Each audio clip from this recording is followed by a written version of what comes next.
Ini adalah hari yang sangat menyedihkan untuk para fans YOASOBI Gendut karena YOASOBI Gendut is no more. Sekarang cuma ada Nico Avocado, seorang konten kreator, YouTuber yang tadinya beratnya itu sangat berat. Here we go. Beastie Boo-Boo's sandwich. Dan kali ini dia datang dengan transformasi yang sangat mengagetkan dunia. And you will continue to consume these stories about me year after year. Siapa dia? Kenapa ini semua jadi ramai dibicarakan oleh internet?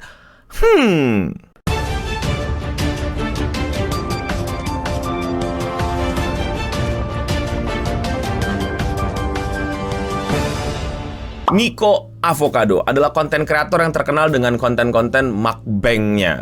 Yang bener baca mukbang apa gimana sih? Coba komen di bawah yang bener gimana, ntar gue disalahin. Nggak culture lu no, nggak ngerti. Soalnya kemarin-kemarin gue denger orang-orang ngomongnya mukbang, tapi terus gue denger TikTok bilangnya mukbang. Coba komen di bawah. Tapi udah kita bilang konten mukbang dulu aja ya. Kalau salah nanti kapan-kapan gue benerin. Yang dimana konten-konten mukbang ini terkenal banget, tapi bukan karena dia makannya itu bikin kita jadi kayak pengen makan. Nah ini sejarahnya mukbang nih kalau kalian nggak tahu. Ini versi yang gue ketahui ya. Mungkin kalian punya yang lebih akurat, punya yang lebih tua sejarahnya, silakan tulis di kolom komentar di bawah gitu. Kalau sejarahnya dulu dinasti ini bang ada gini-gini, boleh silakan kasih tahu gue di kolom komentar di bawah. Tapi yang gue tahu di internet konten-konten mukbang itu tuh kalau nggak salah awalnya di Korea, dimana ada orang yang makan makanan banyak dan itu tuh demen banget ditonton sama banyak orang karena orang-orang yang katanya lagi diet itu tuh jadi kayak seakan-akan makan banyak kayak dia gitu, dan jadi terpuaskan gitu ngelihat makannya tanpa harus makan sebanyak dia juga. Tapi kalau kata mak gue sih ya, mak gue tuh demen ngelihat orang mukbang karena bikin dia jadi nafsu makan. Mungkin di Indonesia jadi kebalikannya ya, tapi terserah. Yang pasti sekarang mukbang sebenarnya udah nggak terlalu hype lagi, tapi masih ada yang ikutin. Namun si Nico Avocado ini tuh mukbangnya itu nggak kayak orang pada umumnya. Mukbangnya dia itu tuh cenderung mukbang yang ke arah villain gitu. Bukannya pengen bikin orang makan atau jadi tetap diet, malah pengen bikin orang kesel gitu. Karena dia makan dalam jumlah yang sangat banyak.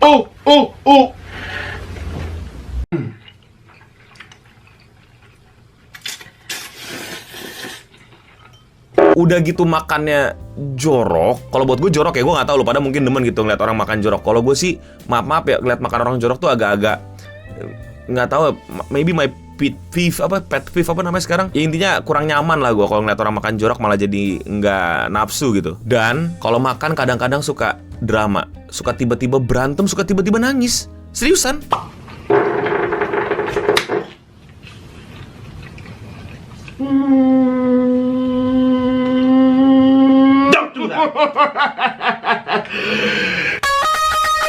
Nah dari sini udah kelihatan kan bahwa dia itu memang punya sesuatu yang unik untuk ditonton. Mungkin juga membuat kalian entertaining tapi nggak sehat. Bukan cuma makan yang banyak dan makan makanan yang kategorinya mungkin udah masuk ke junk food, tapi juga sepertinya psikologi dia nggak sehat. Dan kalau kita mau tarik mundur ke belakang, sebenarnya dia sendiri juga udah dikritik sama banyak konten kreator seperti Charlie Moist Critical, dan malah jadi drama. Nico Avocado has set a new world record for YouTuber response time for drama. This was a pretty impressive speed run. Within a few hours of my video being up, he had his entire response. This person thought it would be cute to sit down on the computer and talk about my weight. Jadi villain banget lah, jadi negatif konten lah kalau kata anak-anak zaman sekarang gitu. Intinya nggak wholesome tapi malah kontroversi. Nah sebenarnya Nico Avocado ini tuh bisa ditarik lagi ke belakang gitu. Kalau kalian lihat kan YOASOBI Gendut nih sekarang gitu loh. Jadi besar badannya dan makan makanan junk food, dan kayaknya secara psikologi ada banyak masalah. Tapi tahu nggak kalian kalau dulu Nico Avocado itu nggak segede ini. Jadi kalau kalian lihat dia sekarang kurus, dia itu dulunya juga kurus. Dia itu dulunya kayak gini. First ever mukbang, I actually don't know how to pronounce it. Nah, jadi Nico Avocado itu emang dulunya nggak sebesar itu, nggak segendut itu.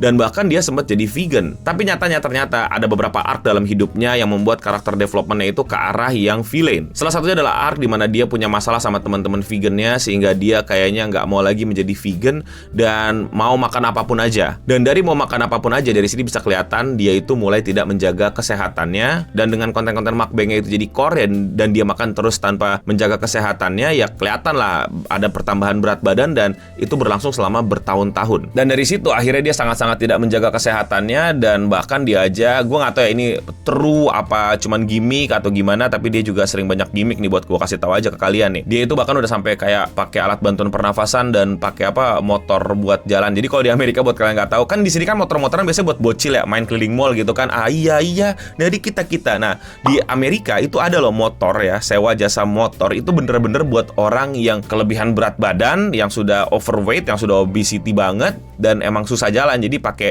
motor-motoran itu dan Nico Avocado udah pakai itu. Entah dia emang udah harus pakai itu atau dia gimmick aja ya. Lagi-lagi kalian mesti tanamkan pada diri kalian bahwa bisa jadi itu gimmick. Nah kita akan sedikit lagi ngebahas lore-nya seperti yang gue udah janjikan di community post untuk sedikit lebih dalam lagi tentang lore-nya. Jadi tuh ada lore di mana dia itu tuh sebenarnya kayak menyalahkan kita, menyalahkan penonton, menyalahkan audiens, menyalahkan internet. Dia sehancur ini sekarang, dia secara kesehatan hancur, kesehatan psikisnya hancur, secara mood hancur, dan kontennya pun juga hancur. Itu menurut dia karena kita ngasih traffic ke dia. Dan dia happy akan trafficnya, dia jadi punya duit, dan dia mau itu, dia pengen itu ada, dia pengen selalu menjadi pusat perhatian dan kita memberikan perhatian itu. Jadi kayak udah aneh lah, udah gak masuk akal kan, kayak lah kok jadi salah kita gitu kan lu yang makan gitu dan segala macem. Tapi ya itu yang dia tanamkan gitu, dia bener-bener langsung menjadi bibit-bibit villain gitu. Jadi kayak udah gue hancur karena kalian gitu. Dia kayak quotes jokers yang terkenal pada masa itu ya. Orang jahat itu bukan lahir dari kejahatan, tapi karena dia adalah orang baik yang tersakiti gitu. Gitu lah, gue gak tahu quote yang bener apa. Pokoknya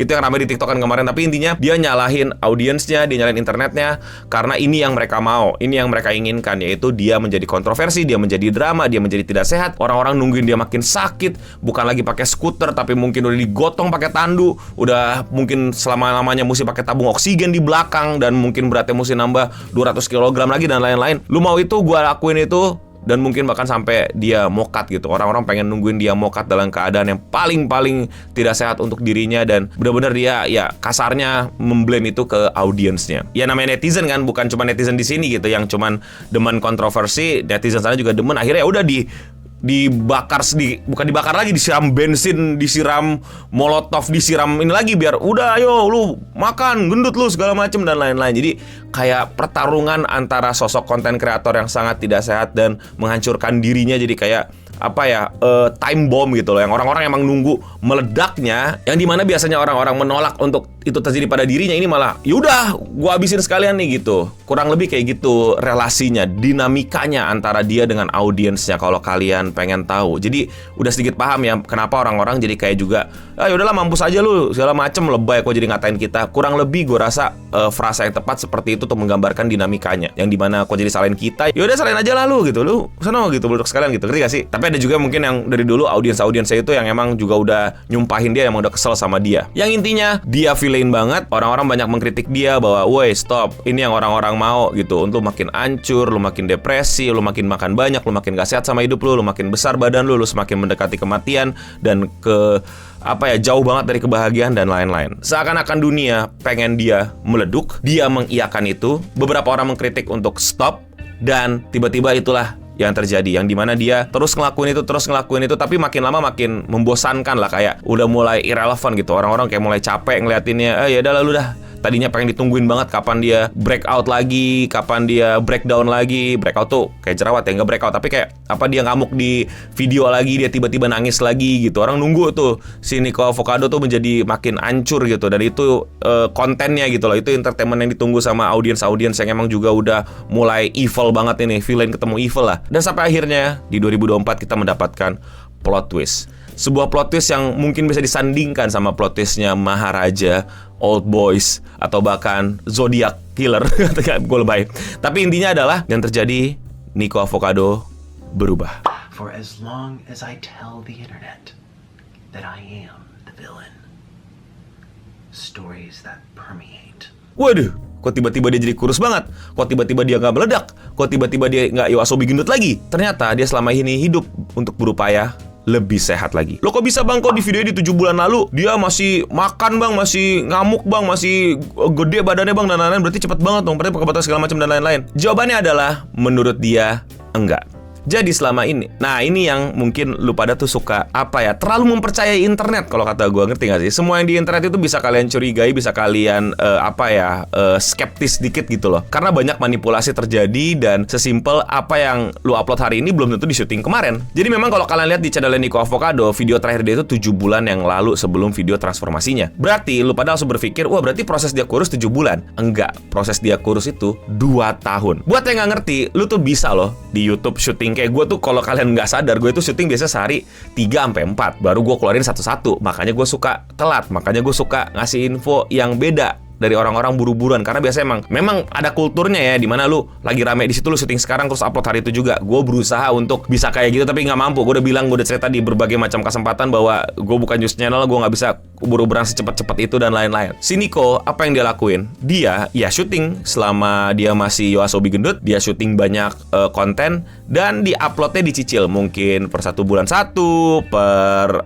3 bulan sekali dan lain-lain. Tapi mungkin syutingnya dalam waktu kurang lebih mungkin 6 bulan atau 1 tahun. Dan setelah itu selesai dan dia udah tahu, oke, ini adalah jumlah video yang cukup untuk selama 2 tahun, dia akhirnya start untuk lost his weight gitu loh, untuk kurangin berat badannya, bukan kurangin berat badan lah, gue kurang suka gitu, menjadi lebih sehat lah. Dan akhirnya terupload lah video 2 Steps Ahead, yang dimana dia mengaku itu sebagai social experiment yada-yada, yang dimana akhirnya dia bisa jauh lebih kurus dan berhasil dia kurus gitu. Dan bukan hal yang mengagetkan ya, karena dia pernah kurus, jadi dia tahu gitu sebenarnya kunci kurus gitu. Dan ya dia mau, ketika dia mau dia bisa jadi kurus. Jadi itulah perjalanan 2 tahun dia menjadi kurus. Dia kehilangan 250 beban alat ukur Amerika tuh, metric sistemnya.